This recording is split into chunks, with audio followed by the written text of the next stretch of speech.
छोरा भयो त्यसैलाई बोलाउँछ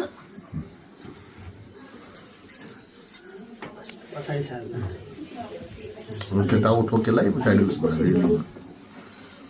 त्यहाँ पलङबाट उठो केलाई थाहा हुनु पर्यो उहाँका साथीभाइहरूलाई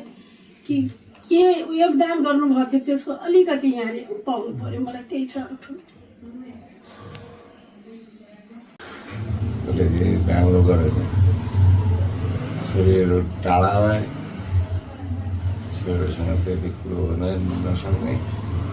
त्यो कुराले गर्दाखेरि चाहिँ लठारेदेखि अप्ठ्यारो छ यही कारणले गर्दाखेरि म चाहिँ चुप लाएर बसेँ बिचमा भइरहेको औषधि उपचार पनि कम हुँदै गयो सबै कुराहरू औषधि उपचारहरू कम हुँदै गयो त्यसले गर्दाखेरि आफूलाई पनि कम हुँदै गयो गराइरहेको छु डायलिसिस गराइरहेको छु डायलिसिस एउटा दिउँसो हुन्छ 5:30 बजीतिर हुन्छ दुई पटक हुन्छ मसँग स्थिति छैन स्थिति नभएको कारणले गर्दाखेरि म अगाडि बढ्न सकिरहेको छैन अगाडि के कारणले बढ्ने कस्तो बढ्ने साथीभाइहरूको सल्लाह सुझाव अनुसार अगाडि बढ्ने मैले प्रण गरेको छु अहिले मैले छोराछोरीसँग पनि कुराकानी गरेँ जस्तो भोलि भनेर कुनै किसिमको अब्जेक्सनको कुरा आए त्यो अब्जेक्सनको कुराहरू पनि गरेँ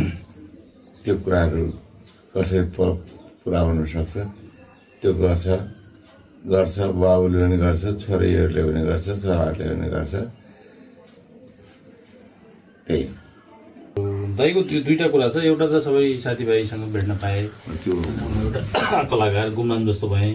भन्ने चाहिँ दाइको छ होइन त्यो स्वाभाविक पनि हो अर्को अब अलि अभाव हुँदै गयो